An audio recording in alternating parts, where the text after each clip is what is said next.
하나님 아버지 감사합니다. 무더운 여름 날씨 가운데도 또 우리 성도님들을 붙잡아 주시고 오늘 금요 기도회로 함께 또 모이게 하심을 감사합니다. 우리의 찬양을 받으시고 이제 하나님 우리에게 말씀하여 주시옵소서. 우리에게 기도의 영을 더하여 주시옵소서. 감사를 드리며 살아계신 예수님의 이름으로 기도드립니다. 아멘. 우리 하나님 말씀은 에베소서 3장 우리 1절부터 13절까지 말씀입니다. 에베소서 3장 1절부터 우리가 13절까지 말씀인데 저희들이 1절부터 우리가 4절, 1절부터 6절까지 우리가 한 절씩 좀 읽도록 하겠습니다. 에베소서 3장 우리 1절부터 6절까지 1절입니다. 이러므로 그리스도 예수의 일로 너희 이방인을 위하여 갇힌 자 된 나 바울이 말하거니와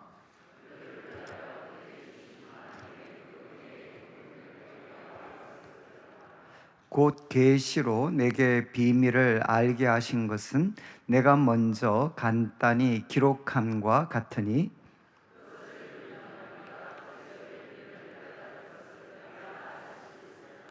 이제 그의 거룩한 사도들과 선지자들에게 성령으로 나타내신 것 같이 다른 세대에서는 사람의 아들들에게 알리지 아니하셨으니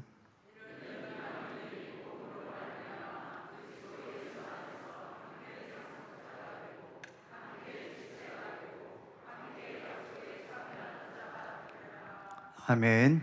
예. 오늘 저희들이 그 에베소서 3장에 있는 말씀을 좀 나누려고 합니다. 이제 제가 한 2주 정도 이렇게 그 이제 안식 주간도 좀 가졌고 또 뭐 여름에 참 여러 가지 그 행사들 또 일들도 좀 많아서 이제 에베소서 말씀을 좀 계속 좀 연결해서 좀 같이 나누었으면 훨씬 좋았을 텐데 이제 오늘 저희들이 또 나누고 나면 한두 주 있다가 또 뒤에 있는 말씀을 좀 나누게 될 것 같습니다. 그런데 저한테는 이제 이 에베소스는 이제 뭐라고 할까 그 우리 내일 교회가 이제 어떤 교회가 되어야 되나, 우리 내일 교회가 참 어떤 교회가 되면 좋을까라는 어떤 그 질문에 대한 저는 이제 하나님이 주신 답변이 저는 이제 이 에베소서 속에 이제 담겨져 있다. 그래서 저는 참 이렇게 그 지금까지 이제 사역을 하면서 예를 들면 우리 내일 교회 앞으로 목표가 어른 장년 몇천 명, 또 아이들 몇천 명, 청년들 얼마, 이렇게 숫자로 제가 계산을 좀 하지 않으려고 좀 나름대로 이렇게 생각을 많이 했습니다.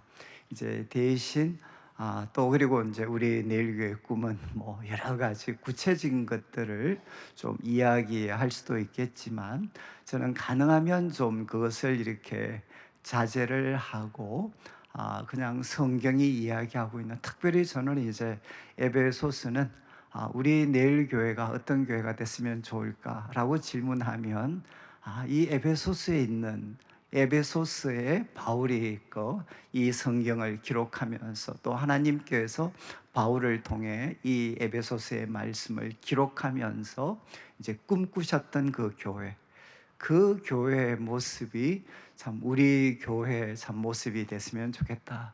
그래서 시대는 끊임없이 이렇게 달라지지만 이제 하나님께서 이 말씀을 바울을 통해 우리에게 주실 때, 그리고 바울이 이 말씀을 기록할 때 그가 꿈꾸고 그렸던 그 교회의 모습이 이제 오늘 바로 우리 교회의 모습이 됐으면 좋겠다라는 바람을 저는 지금도 이렇게 가지고 있습니다.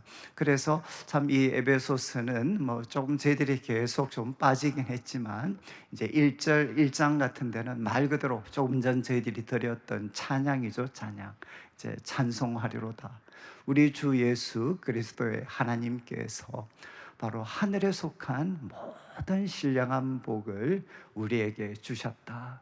그래서 한 14절 정도 가야만 바울이 그 마침표가 하나 나옵니다. 그전엔 계속 쉼표로 마치 폭포수처럼 하나님께서 우리에게 주신 그 신령한 복을, 하늘에 속한 그 신령한 복을 바울이 이렇게 찬양을 드립니다. 그러니까 참 우리 교회는 바로 이런 찬양을 하나님 앞에 드릴 수 있는 교회. 그래서 성부 하나님은 우리를 택하시고, 그리고 우리를 그분의 자녀로 예정을 하시고, 그리고 성자 예수님께서는 그분의 피로 우리를 속량해 주시고 죄 사함을 주시고, 또 우리에게 지혜와 총명을 허락해 주셔서 하나님의 놀라운 그 구원 계획, 그러니까 땅에 있는 것이나 하늘에 있는 모든 것이 예수님 안에서 통일되게 되는, 하나가 되는 바로 그 하나님의 놀라운 그 뜻, 그 하나님의 그 놀라운 뜻과 계획, 이것을 깨닫고, 또 우리 교회는 우리 성도들은 어떤 사람들인가 하면 바로 이런 하나님의 놀라운 뜻을 이 땅 가운데 실천해 갈 하나님의 기업, 하나님의 백성으로 하나님은 우리를 삼아 주셨습니다. 그래서 우리가 은혜의 영광을 찬송할 뿐만 아니라 우리가 은혜의 찬송이 되는, 우리들의 삶 자체가, 존재 자체가 하나님의 은혜의 찬송이 되게 되는 그 놀라운 일들. 그리고 이제 또 바울은 성령께서 하신 일, 바로 우리에게 인치셔서 하나님의 자녀인 것을 바로 우리에게 확인시켜 주시고, 그리고 우리 미래 하나님이 이루실 놀라운 구원의 보증이 되어 주시는, 그래서 참 하나님, 성부 하나님은 계획을 하시고 예수님께서는 그것을 실행에 옮기시고, 또 성령님께서는 지금도 이 순간 우리 성도들 한 분 한 분에게 이걸 적용시켜 주셔서 우리 하나님이 꿈꾸셨던 이 신령한 복이 우리 성도들의 것이 되고, 그리고 이것을 바로 깨닫고 누리는 성도들이 바로 바울처럼 하나님 앞에 찬송하리로다, 찬송하리로다. 우리 주 예수 그리스도의 아버지께서 하늘에 속한 모든 신령한 복을 주셨다. 그러니까 저는 참 우리 교회가 바로 이렇게 찬양을 드리는 공동체, 하나님을 향해 참된 찬양과 예배를 드리는 공동체. 그리고 이제 1장 후반부에는 바울의 기도가 나왔습니다. 기도, 이거는 우리 교회 성도들이 모일 때마다 드려야 되는 기도. 하나님, 바로 저희들에게 지혜와 계시의 영을 주셔서 하나님을 알게 해 주십시오. 정말 지혜와 계시의 영을 주셔서 우리 성도들 한 사람 한 사람이 하나님을 체험적으로 알 수 있게 해 주십시오. 그리고 또 바울의 두 번째 기도 제목은 하나님 마음의 눈을 밝혀 주셔서, 마음의 눈을 비추어 주셔서 바로 세 가지, 정말 부르심의 소망, 그리고 또 우리 주님께서 우리를 위해 준비하고 계시는 놀라운 미래, 그 영광의 기업의 풍성함, 그리고 바로 지금 믿는 우리들에게 베풀어 주시는 하나님의 능력이 얼마나 큰가 하는 것을 깨닫게 해 주십시오. 그래서 우리 교회는 모일 때마다, 또 목회자인 우리들도, 순장님들도, 또 교회 모든 앞선 분들도, 아니면 우리 교회 참석하는 모든 성도들이 예배 때 또 매 순간마다 드려야 될 기도, 하나님 지혜와 계시의 영을 주셔서 하나님 알게 하시고 마음의 눈을 밝혀주십시오. 그때 우리는 무엇을 알게 되나? 바로 예수님 안에 역사한 그 하나님의 능력이 얼마나 큰가. 세상의 모든 죄를 지시고 가장 밑바닥까지 떨어지는 죽음을 경험하셨던 예수님을 하나님의 능력은 살리시고 일으키시고, 그리고 가장 높은 존재로, 가장 영광스러운 존재로 하나님께서 예수님을 세우셨습니다. 이게 무엇이죠? 바로 하나님의 능력입니다. 믿는 우리들에게 베풀어 주시는 그 하나님의 능력은 예수님 가운데 명백하게 나타나셨습니다. 그래서 이 예수님을 이제 하나님은 교회의 머리가 되셨죠. 그런데 교회는 그분의 몸인데 만물 안에서 만물을 충만하게 하시는 분의 충만이 바로 교회다. 교회는 만물을 충만하게 하시는 분의 그 충만함을 담아서 이 세상을 하나님의 충만함으로 가득 채워가야 될 공동체가 바로 교회다. 이렇게 바울은 우리에게 교훈합니다. 저는 그래서 우리 교회가 어떤 교회가 되어야 되는가, 바로 이 말씀 그대로죠. 만물 안에서 만물을 충만하게 하시는 그 예수님의 충만함을 예배 때마다 정말 우리가 담아서 이 충만함을 가지고 바로 이 세상을 충만하게 하는 그 일을 바로 우리 교회는 감당을 해야 됩니다. 그리고 이제 2장에서는 바울은 정말 이제 우리 교회의 꿈일 수 있죠. 하나님께서 예수님을 통해서 이루신 두 가지 놀라운 일. 그래서 2장 1절부터 10절까지는 여러분, 우리는 허물과 죄로 죽었고 또 노예였고 본질상 진노의 자녀였지만 바로 예수님을 통해 이루신 하나님의 그 놀라운 구원사역 때문에 이제 우리는 무엇이 되었나? 은혜로 말미암아 구원을 받아서 우리 성도들 한 사람 한 사람이 하나님의 글작품이 되었습니다. 여러분, 허물과 죄로 죽었던 우리를 예수님을 통해 우리를 하나님의 글작품이 되게 하셨습니다. 이제 우리 교회 사명은 무엇이겠습니까? 우리 성도들, 찾아오는 성도들의 삶의 여건과 배경은 다 다르지만 바로 그분들이 예수님을 통해 하나님의 글작품으로 살아가실 수 있도록, 그래서 우리 성도들 한 사람은 누구냐? 하나님의 글작품들이십니다. 여러분 믿으십니까?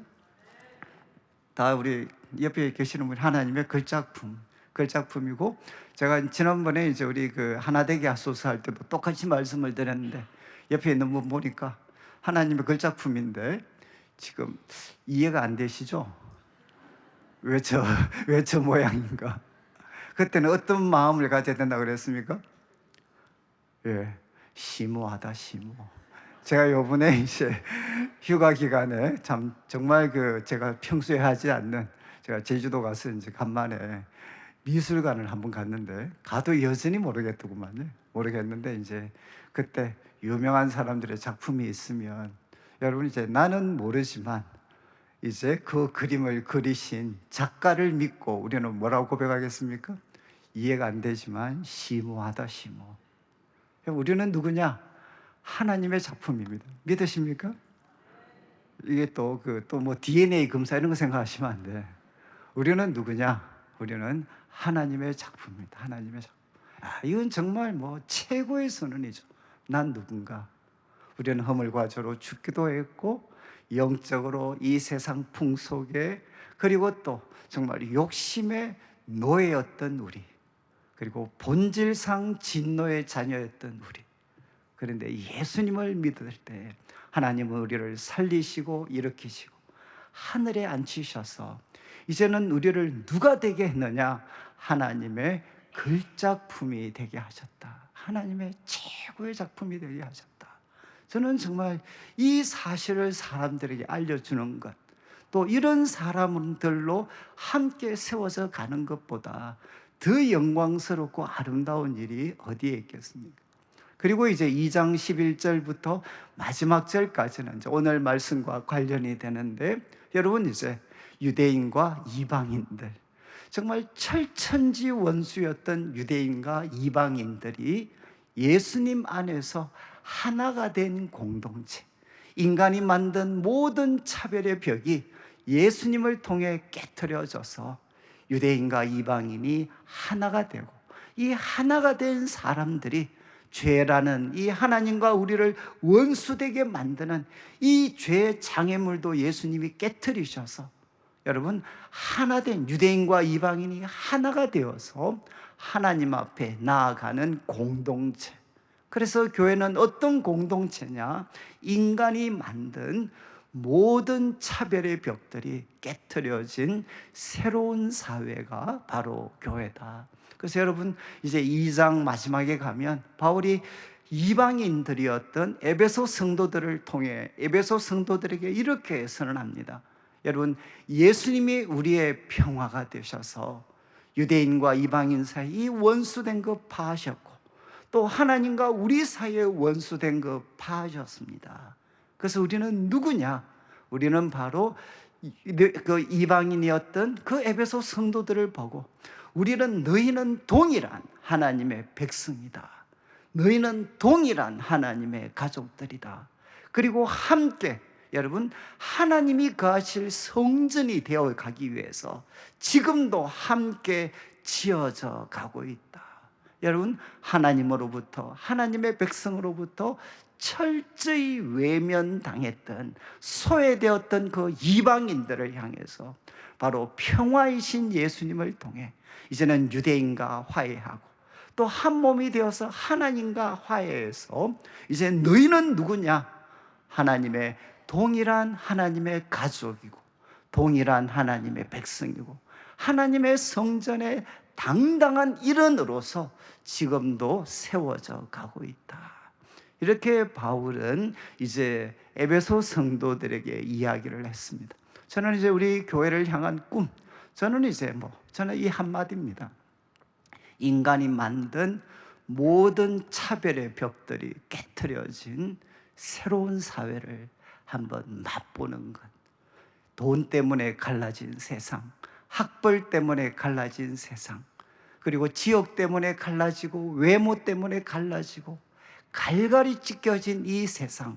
그러나 예수님 안에서 인간이 만든 모든 차별의 벽들이 깨트려진, 그리고 서로를 사랑하고 존경하고 귀하게 여기는 바로 새로운 세상, 새로운 사회를 저는 우리 교회를 통해 맛보고 이런 세상을 바로 이런 하나님의 나라의 질서를 이 시대 가운데 바로 확장시켜 가는 것, 저는 이것이 제가 우리 교회를 향해 가지고 있는 그런 바람이고 또 꿈입니다. 꿈.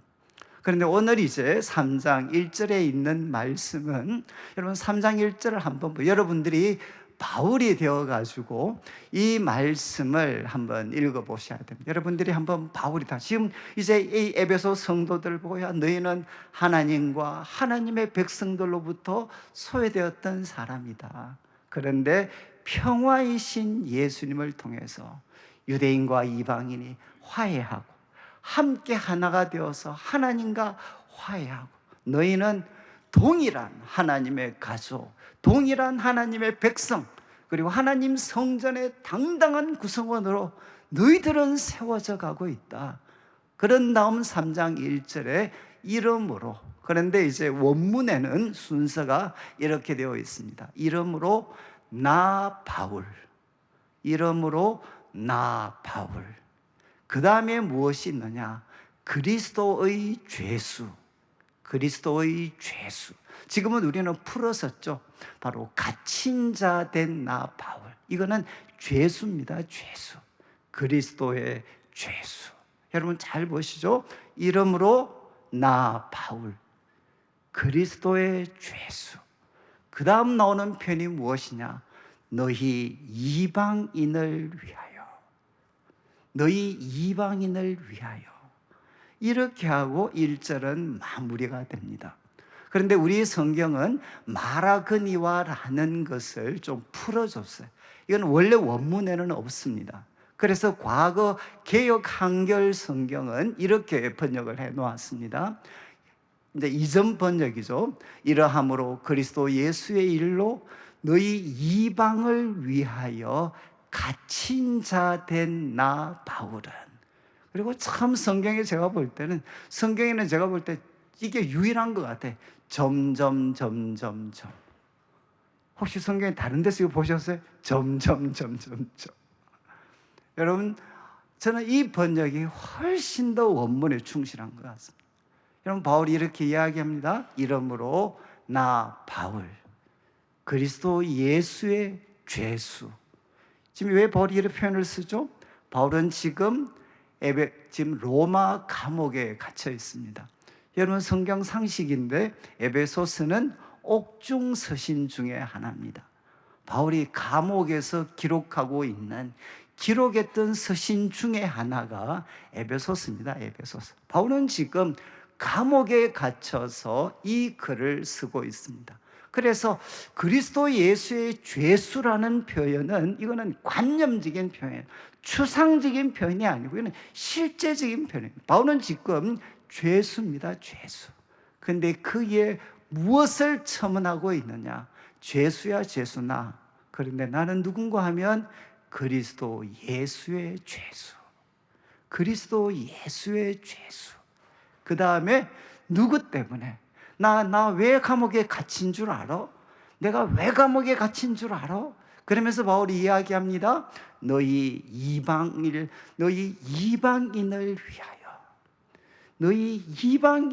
위하여 나는 그리스도 예수의 죄수, 나 바울.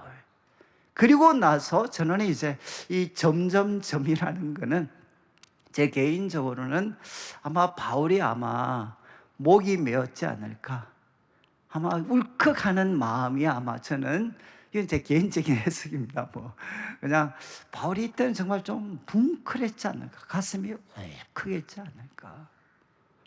여러분, 지금 앞에서 말씀드렸죠. 하나님과 하나님의 백성으로부터 철저히 소외되었던 이방인들.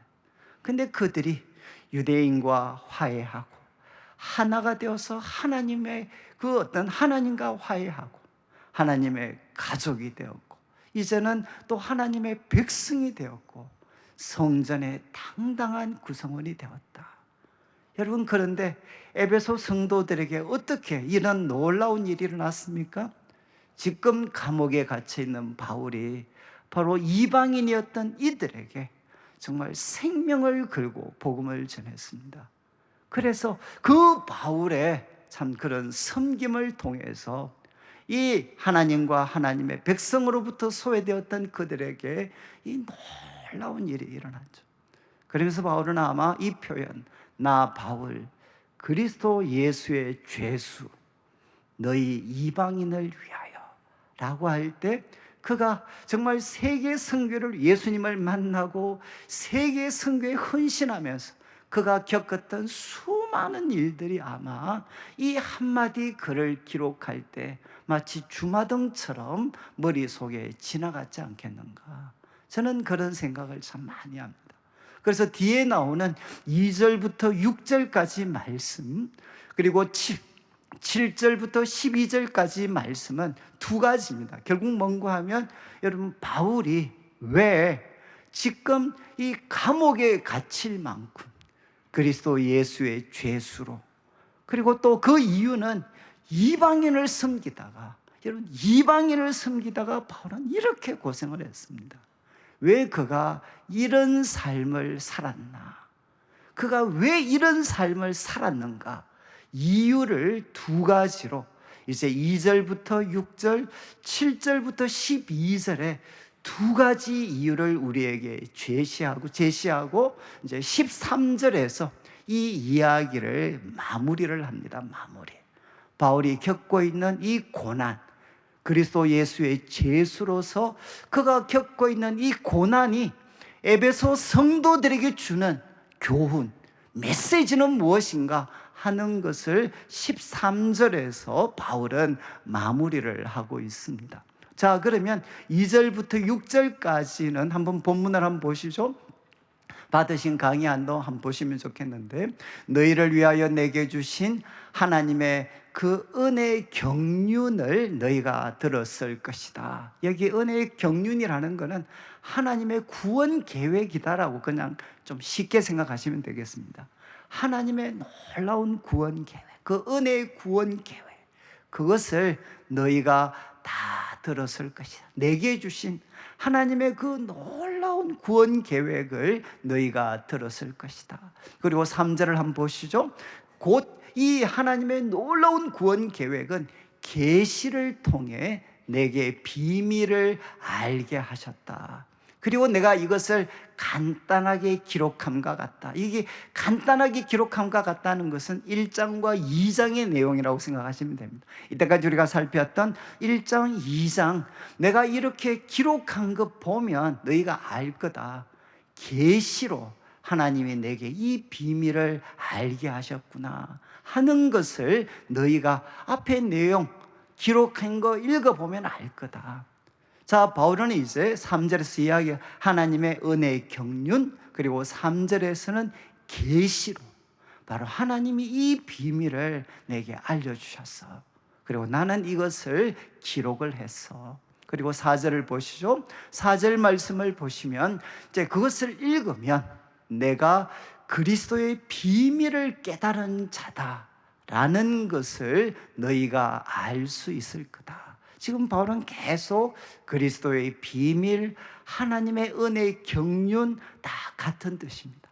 여러분, 창세전부터 세우셨던 하나님의 그 놀라운 구원 계획, 그것이 바로 사람들에게는 감추어졌기 때문에, 그리고 그리스도를 통해서 나타났기 때문에 이것을, 이 그리스도의 비밀을 네가 깨달았다는 것을 너희가 알 수 있을 거다. 그리고 5절을 보시죠. 5절, 이제 그 비밀의 내용이 뭔가 하면 5절, 그의 거룩한 사도들 선지자들에게 성령을 통해서 바로 이 그리스도의 비밀을 알게 하셨습니다. 그런데 이렇게 다른 세대에게는 사람의 아들들에게 알리지 아니하셨다는 것. 그래서 비밀이죠, 비밀. 다른 세대, 지금 예수님 이전 세대에는, 바로 그 세대는 사람의 아들들에게 알리지 아니하셨다가 이제 예수님의 죽으심과 부활, 성령을 통해서 그의 거룩한 사도들과 선지자들에게 성령을 통해 그리스도의 비밀, 하나님의 은혜의 경륜을 바로 나타내셨다. 그리고 이제 6절 말씀을 보시죠. 정말 바울이 뜸을 많이 들였습니다. 그가 깨달았던 그리스도의 비밀, 그리고 그가 깨달았던 하나님의 은혜의 경륜은 무엇인가, 그리고 성령을 통해서 바로 이 시대에 나타내신 그 하나님의 그 그리스도의 비밀은 무엇인가, 6절에 그 내용을 소개하고 있습니다. 6절은 뭡니까?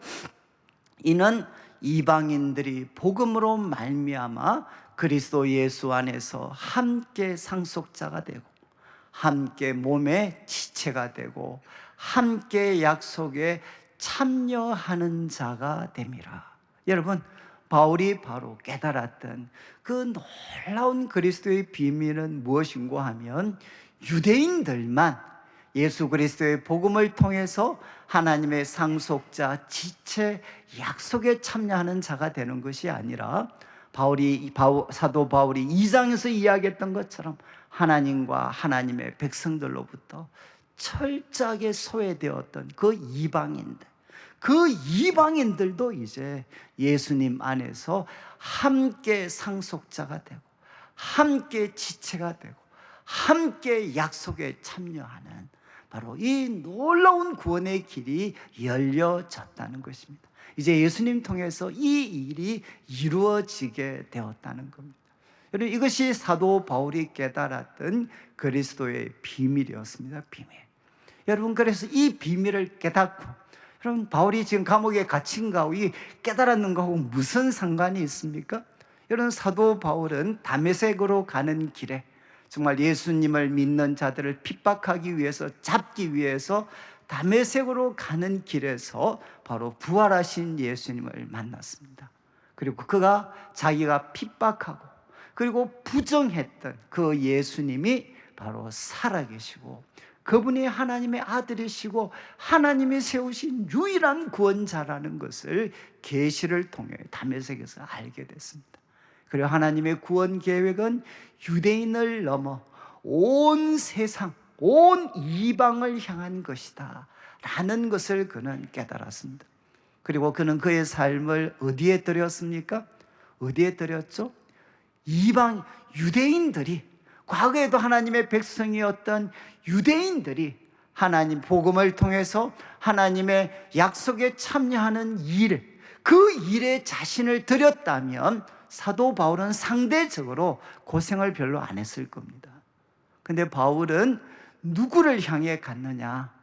여러분, 과거에 하나님과 하나님의 백성들로부터 소외되어서 있다가 이제 예수님을 통해서 하나님의 이 놀라운 구원에 참여할 수 있는 기회가 주어진 이 이방인들을 하나님의 상속자가 되고 하나님의 지체가 되고 하나님의 약속에 참여하는 자가 되도록 하는데 그가 헌신했기 때문에 사도 바울은 정말 수많은 고난을 경험을 했고, 그리고 지금 바울은 로마 감옥에 갇혀 있습니다.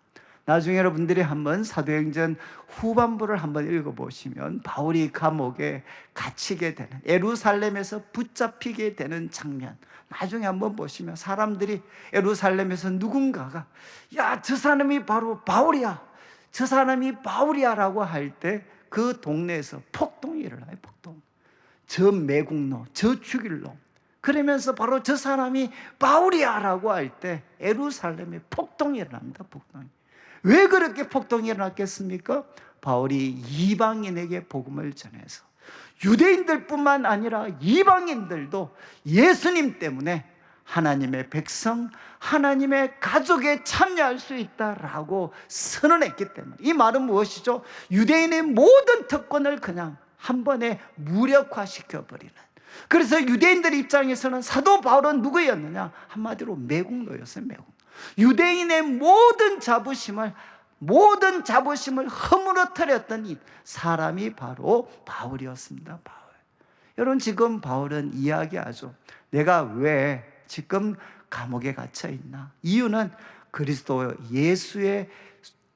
예수님께 순종하다가, 그리고 두 번째는 하나님의 백성, 그리고 하나님으로부터 소외되었던 이방인들에게 하나님의 놀라운 구원이 주어지게 하는 그 일에 헌신하다가 바울은 지금 감옥에 갇혀 있습니다.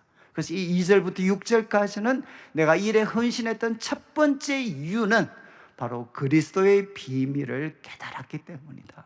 여러분, 예수님은 나만 구원하시는 분이 아니시고, 어쩌면 나보다도, 좀 이런 표현이 죄송한데, 더 열악한 조건을 가지신 그분들까지도, 세상은 저 사람들을 보고 희망이 없다고 이야기하는 바로 그런 사람들까지도 여러분, 예수님은 우리를 구원하실 수 있습니다. 여러분, 바울은 이 그리스도의 비밀을 깨달았고 바로 이방인에게 자신의 삶을 헌신하다가 바울은 지금 감옥에 갇혀 있습니다. 그리고 7절부터 나오는 12절까지 내용은 이제 두 번째죠. 그리스도의 비밀을 깨달았고 7절부터 12절에 계속 강조되는 표현은 직분이라는 단어입니다. 7절을 보시면 이 복음을 위하여 그의 능력이 역사하시는 대로 내게 주신 하나님의 은혜의 선물을 따라 내가 일꾼이 되었다. 여러분, 바울은 자신이 바로 그리스도의 일꾼이 되었다. 일꾼. 그런데 두 가지 단어를 쓰죠. 하나님의 능력이 역사하시는 대로, 그리고 내게 주신 하나님의 은혜의 선물을 따라. 여러분, 하나님의 능력, 하나님의 은혜를 통해서 나는 일꾼이 되었다. 여러분, 이거는 바울만 그런 것이 아닙니다. 우리도 그리스도의 일꾼들이죠. 어떻게, 무엇이 우리를 그리스도의 일꾼이 되게 했습니까? 나의 결단과 헌신이 아니라 하나님의 능력, 하나님의 은혜가 바로 나를 바로 하나님의 그리스도의 일꾼이 되게 하셨어요. 여러분, 내 결단, 나의 결단과 헌신이 그리스도의 일꾼이 되게 한 우선적인 조건이 되지 않고, 내가 그리스도의 일꾼이 된 것은 하나님의 능력이 역사하셔서, 그리고 은혜의 선물을 따라 나는 그리스도의 일꾼이 되었다.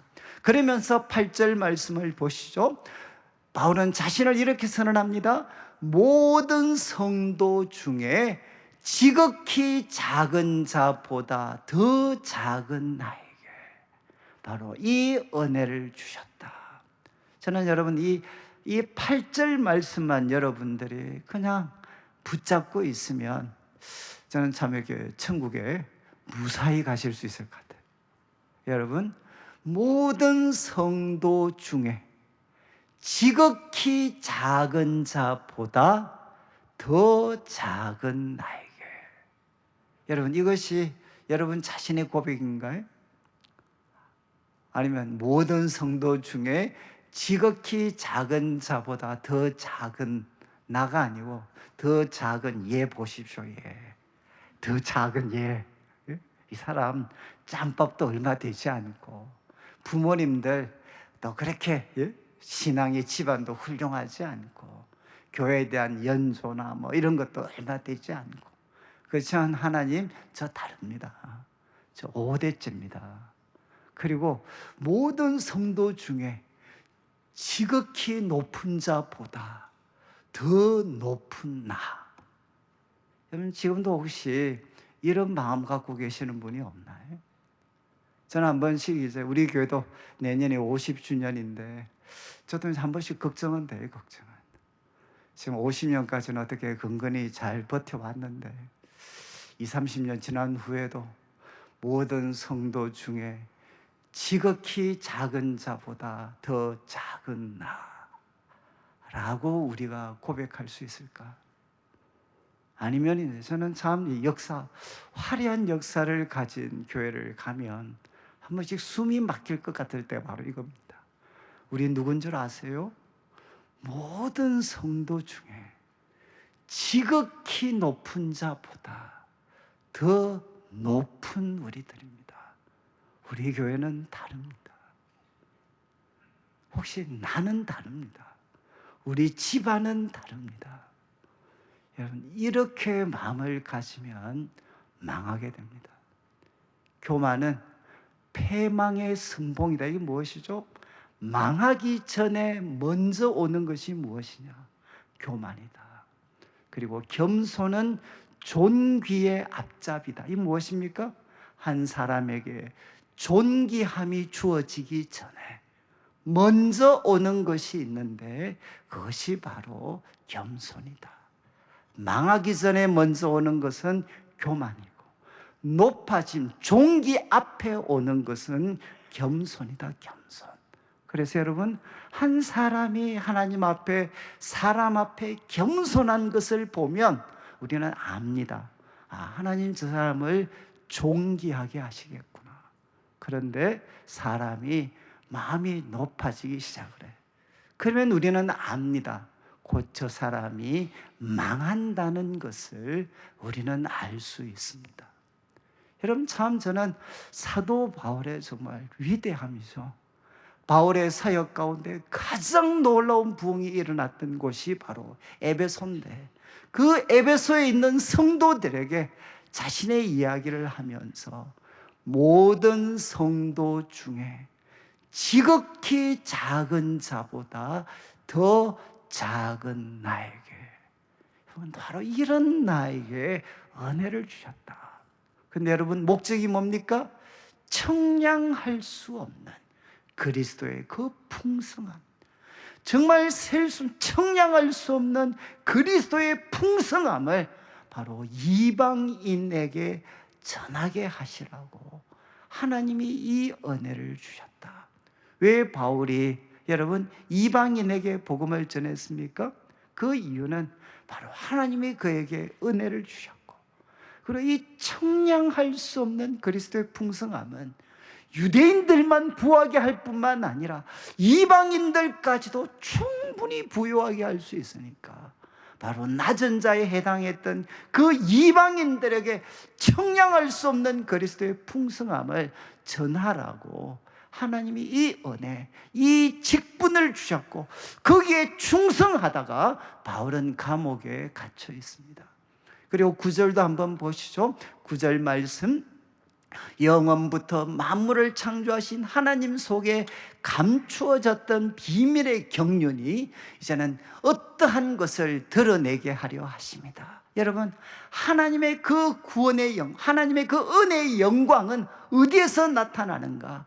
가장 어두웠던 곳, 여러분 이방인들처럼 가장 영적으로 어두웠던 그곳에 예수 그리스도의 복음을 통해서 그곳이 살아나게 될 때 청량할 수 없는 그리스도의 풍성함을 통해 그들까지도 변화되고 새롭게 되는 일이 일어날 때 어떻게 되느냐?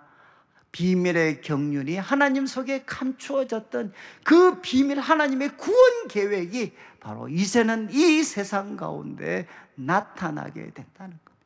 여러분, 과거 우리 한국교회가 참 이렇게 부흥하고 사람들에게 칭송을 받았을 때는 언제냐? 언제나 교회는 아픔이 있는 곳을 찾아갔습니다. 낮은 자들을 찾아갔습니다. 이 땅에서 어떤 희망도 발견할 수 없었던 사람들에게 교회는 복음을 들고 찾아갔습니다. 여러분, 그때는 참 교회가 사람들로부터 칭송을 받았어요. 그러나 지금 교회는 가난한 사람들로 가득 찬 것이 아니라 부자들로, 성공한 사람들로, 권력과 힘을 가진 사람들로 가득 차 있고, 그리고 그들을 향해 교회는 가고 있습니다. 그들의 교회가 되기 위해서 노력하고 있습니다. 여러분, 지금 바울이 이야기하죠. 바울이 왜 이방인들에게 복음을 전했나? 그 이유는 바로 이 청량할 수 없는 하나님의 놀라운 구원 계획은 바로 그들 속에서 더 명확하게 드러날 수 있기 때문에. 그리고 10절을 한번 보시죠. 10절 말씀을 보시면, 이는 이제 교회로 말미암아, 정말 저는 이제 교회로 말미암아 하늘에 있는 통치자들, 권세들에게 하나님의 각종 지혜를 알게 하려 하시고, 이게 각종이라는 표현은 이제 이 아랍 쪽에 가면 유명한 게 양탄자입니다. 양탄자.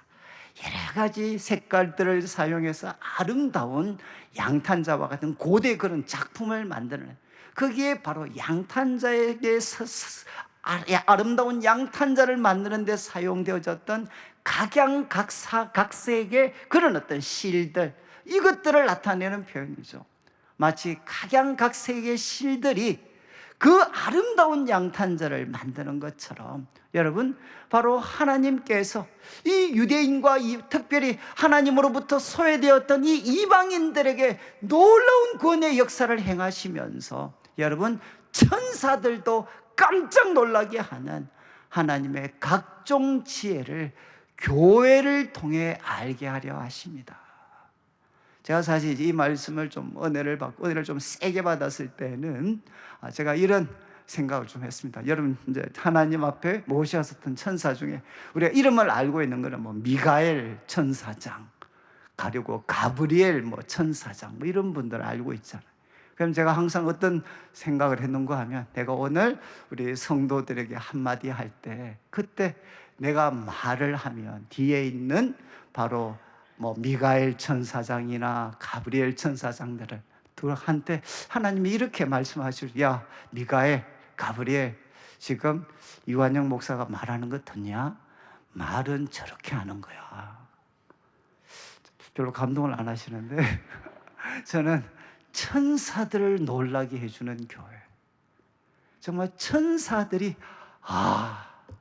저렇게 사는 거구나, 저렇게 말하는 거구나, 저렇게 섬기는 거구나, 천사들을 깜짝 놀라게 하고 천사들을 가르칠 수 있는, 정말 하나님이 천사들을 가르치는 도구로 하나님은 누구를 삼으셨느냐?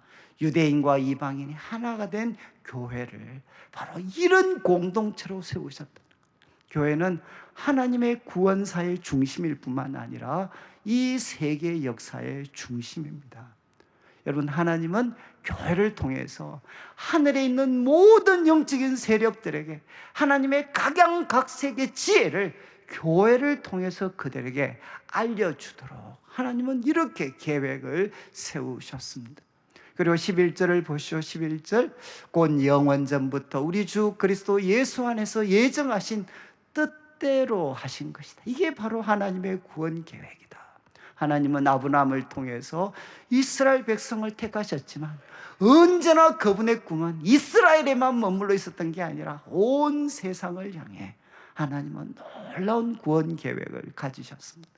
그래서 바울은 이것을 깨닫고 바로 이방인들에게 복음을 전해서 유대인과 함께 하나님의 가족, 그리고 하나님의 지체가 되는 일에 자신의 삶을 온전히 헌신했죠.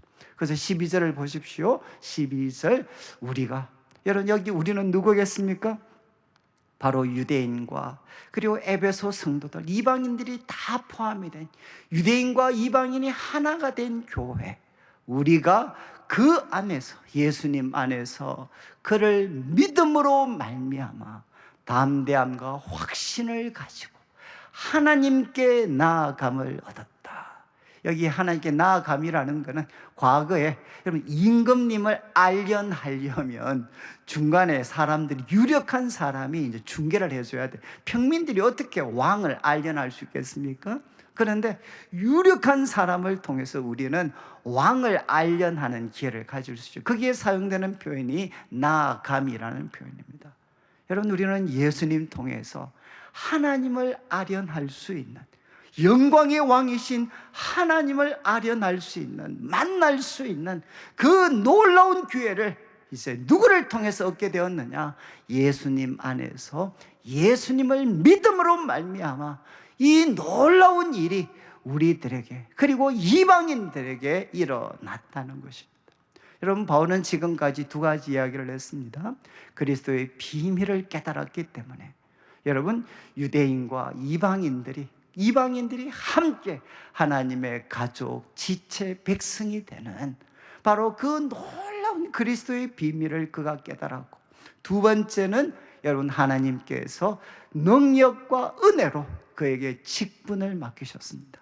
여러분, 모든 성도들보다 더 작은 바울 자신에게 하나님께서 이 놀라운 직분을 맡기셔서, 이유는 무엇이냐? 청량할 수 없는 그리스도의 풍성함을 나타내라. 청량할 수 없는 그리스도의 풍성함은 유대인뿐만 아니라 이방인들까지도 구원할 수 있습니다. 그래서 여러분, 교회는 무엇이죠? 하나님의 구원사의 주인공, 중심입니다. 그뿐만 아니라 어떻게 되죠?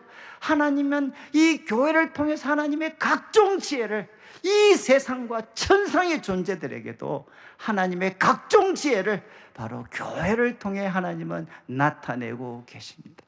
여러분, 교회의 가장 큰 영광은 어떤 조건을 가졌다 하더라도 예수님 안에서 예수님을 믿음으로 말미암아 하나님과 아련할 수 있는 기회와 특권을 가지는 것, 바로 이런 교회를 만드는 것, 바로 이것이 여러분, 우리 교회가 가지는 가장 영광스러운 모습이죠. 여러분, 이 일에, 이 직분에 충실하다가 바울은 어떻게 되었습니까? 바울은 감옥에 갇혀 있습니다. 그래서 13절을 보시죠. 13절 이제 결론을 내립니다.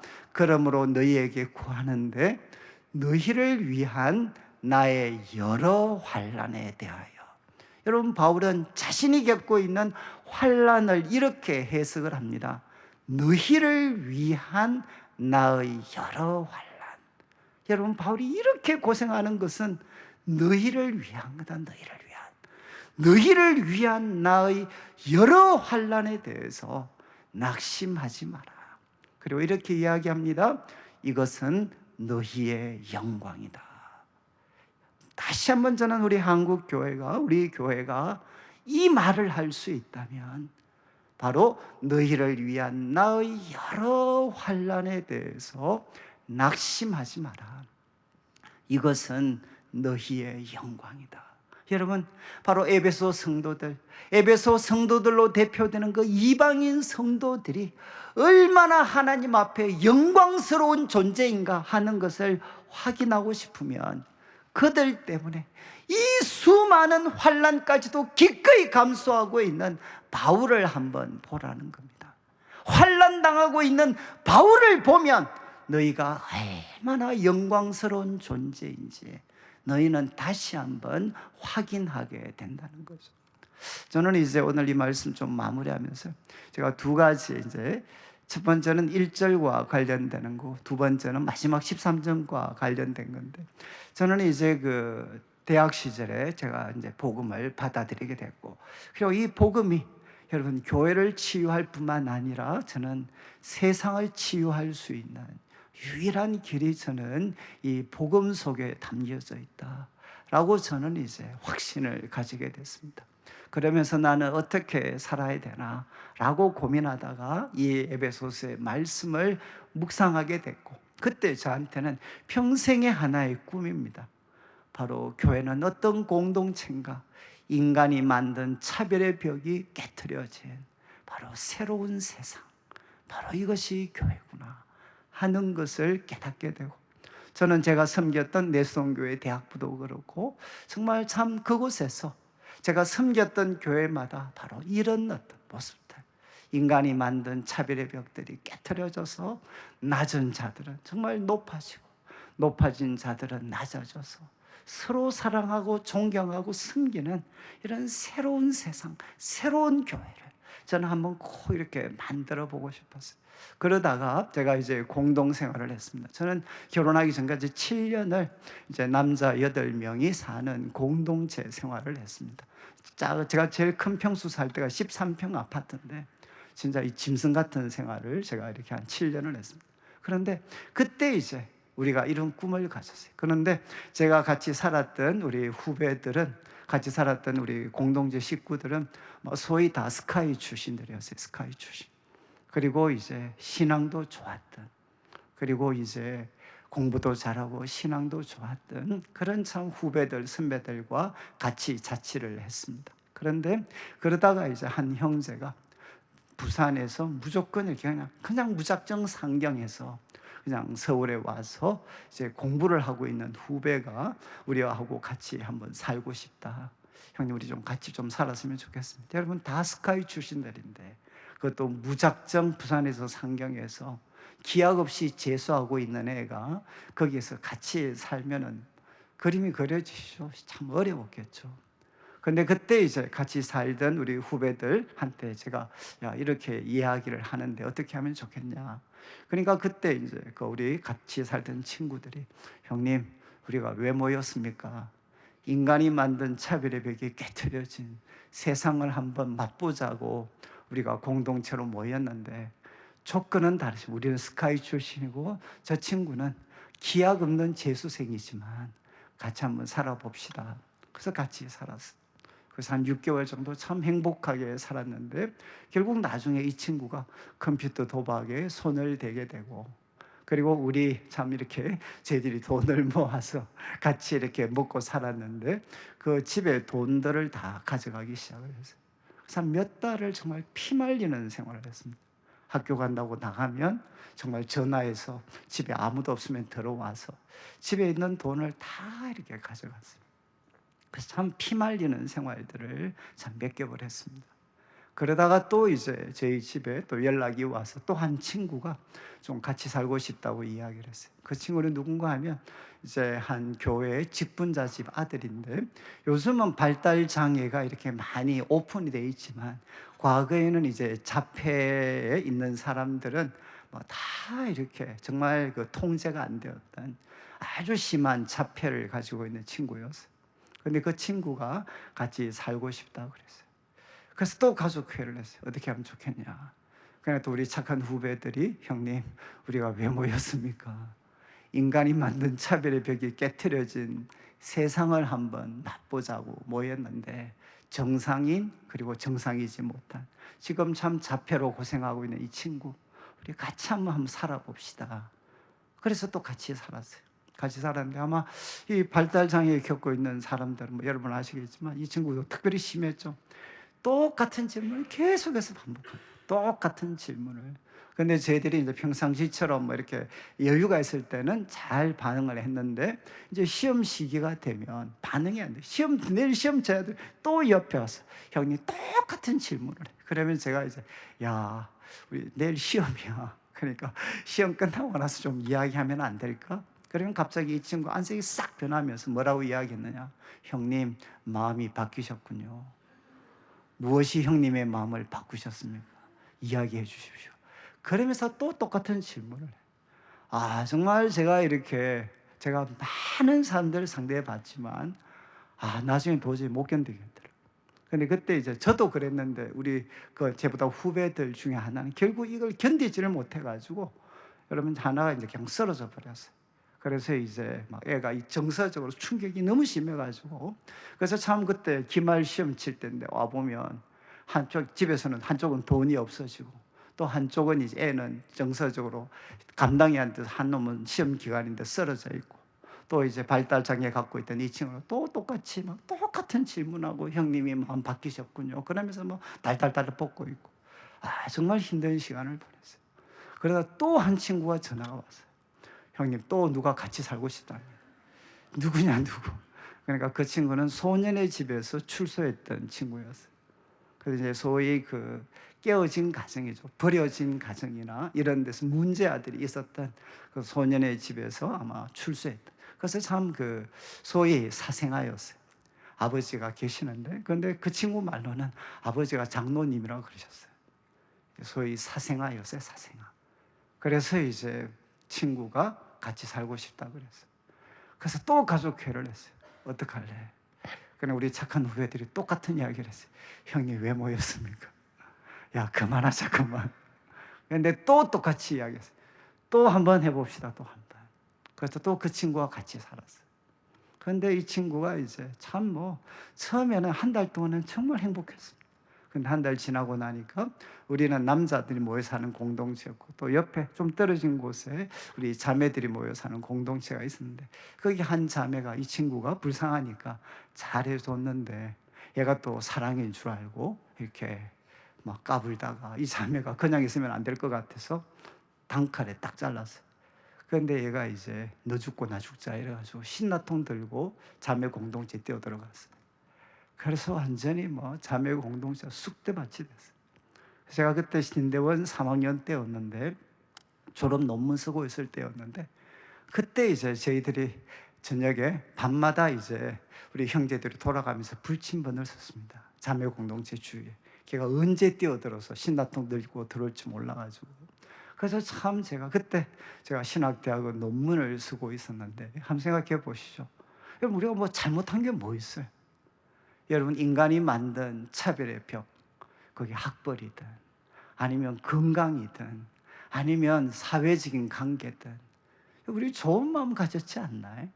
인간이 만든 차별의 벽, 그것 좀 깨트려져서 정상이지 못한 사람도, 재수생이고 열악한 배경을 가진 사람도, 그리고 정신적으로 온전하지 못해도 부모들에게 버림받았던 상처를 가진 사람이라도 예수님 안에서 우리가 하나가 될 수 있고 치유될 수 있다라는 그 하나님 나라를 한번 맛보는 게 뭐 그렇게 우리가 잘못했는 건가요?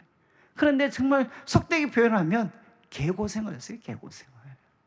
제가 정말 논문을 써야 되는데 매일 밤마다 친구들은 논문 쓰는데 그냥 그 자매 그 공동체 그 주위에서 불침번 쓰고, 내가 뭐 하는 짓인가 많은지. 그러다 나중에 어쨌든 뭐 논문을 다 썼습니다. 쓰고 이제 제일 논문 앞에 첫 번째 옛날에 그거 있잖아요. 이제 감사의 글을 적잖아요. 감사의 글. 논문 다 쓰고 나면 제일 앞부분에 감사의 글을 적. 저도 그때 감사의 글을 적었는데, 뭐 하나님께 영광, 뭐 부모님, 그때도 뭐 이렇게 쭉 쓰고, 마지막에 뭘 썼느냐? 바로 이 땅에서 인간이 만든 차별의 벽이 깨트려진 새로운 세상을 한번 맛보자고 함께 헌신했던 공동체 식구들, 그 말을 쓰는데 정말 통제할 수 없는 막 그런 어떤 소위 막 눈물이 막 쏟아지기 시작했어요. 정말 엉엉 울었어요, 엉엉. 그리고 이제 간간히 이렇게 마음을 좀 통제해서 또 다시 섰어요. 바로 이 땅에서 인간이 만든 차별의 벽, 그거 깨트려진 바로 새로운 사회, 새로운 세상, 한번 그거 꿈꾸면서 살았던 우리 공동체 식구들, 또 그 말을 쓰면 정말 통제할 수 없는 슬픔들이, 울음들이 막 쏟아졌어요.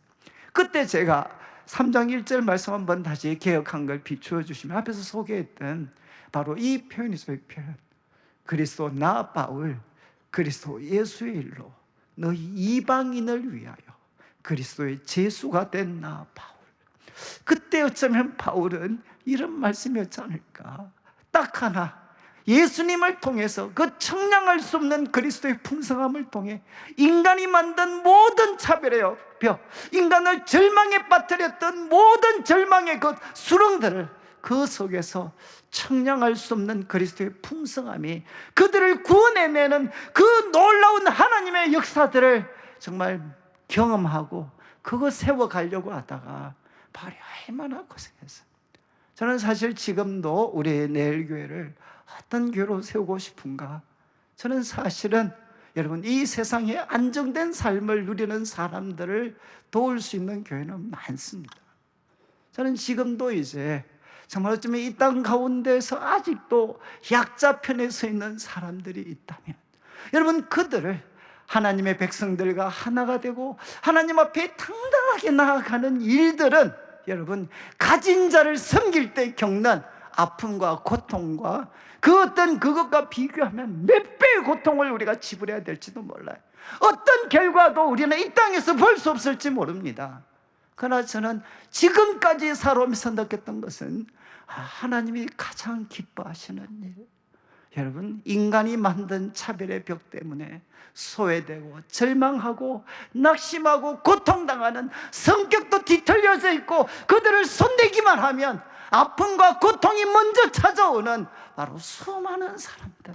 그러나 청량할 수 없는 그리스도의 풍성함이 그들까지도 바꿀 수 있다는 그 하나의 꿈과 비전 때문에, 여러분, 기꺼이 고난과 아픔을 감수하는 사람들, 여러분, 저는 그 사람들이 바로 영광스러운 교회를 지금도 세워가는 사람이다 라고 저는 믿습니다. 저는 참 우리 교회 외국인 형제 자매들도 많고, 또 건강이나 정서적으로 힘든 배경을 가지신 분들도 정말 많습니다. 저는 참 가면 갈수록 생각하는 게 있는 것 같아요. 여러분, 이 땅에서 잘 산다는 게 뭔가? 무병장수하고 아무런 아픔 고통 없고, 그럼 그것이 이 땅에서 참 잘 사는 것인가? 아니면 정말 우리가 주님 앞에 설 때까지 이 시대의 약자들이라고 할 수 있는 사람들, 그들에게도 그리스도의 풍성함이 바로 미쳐지기 위해서 정말 이 땅에서 배신당하고 욕도 먹고, 그리고 수많은 아픔과 대가를 지불하면서도 예수님 한 분 때문에, 그리고 그분처럼 살아가려고 하는 사람들, 그것이 이 땅에서 가장 잘 사는 삶이 아닌가. 여러분, 마지막 바울이 이렇게 이야기했습니다. 너희를 위한 나의 여러 환난에 대해서 낙심하지 마라. 이것은 너희의 영광이다. 저 정말 이 말씀 때문에 제가 청년들한테 그런 이야기 많이 했어요. 야, 교회 올 때 좀 멀쩡한 얼굴로 오지 마라. 교회 올 때 전부 다 코에 여러분 코피가 터져가지고 여기 휴지 하나씩 다 끼워서 교회 와라. 교회, 여러분, 그냥 여러분 뭐 적당히 살 수 있지만 예수님 때문에, 우리가 사랑하고 섬기는 우리 후배들 때문에 정말 피 터지게 공부하고 피 터지게 노력하고, 그래서 정말 다 이렇게 코피 해가지고 다 이렇게 휴지 꽂아서 이렇게 오면 후배들이 묻겠죠. 형님 왜 그러십니까? 그러면 이제 이야기하는 거죠. 너희를 위한 나의 여러 환난에 대하여 낙심하지 마라. 이것은 너희 영광이다. 너희들한테 바로 실망 끼치지 않기 위해서, 예수 믿는 사람이 얼마나 당당하게 바르게 살아갈 수 있는가 하는 거 보여주기 위해서, 난 너희들에게 짐이 되지 않고 도전이 되기 위해서, 그래, 나 코피 터지면서 살아. 코피 터지면서 너희들이 얼마나 존귀한 건지 내가 고난을 통해서 너희들에게 보여줄게. 여러분, 이런 사람이 나올 때 여러분, 교회가 세상을 바꾸어 갈 수 있지 않겠습니까? 저는 말씀을 마무리하면서 저는 참 모르겠습니다. 저는 우리 내일교회가 갈수록 참 모르겠어요.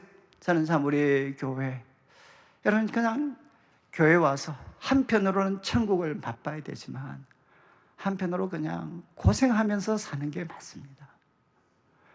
뭐 저는 이제 순장님들 왜 이런 사람을 나한테 붙여주시나, 그때 청량할 수 없는 그리스도의 풍성함, 그 사람들에게 저는 여러분, 교회 우리가 감당하기 힘든 분들을 계속 보내주는 것이 왜 큰 은혜겠어요?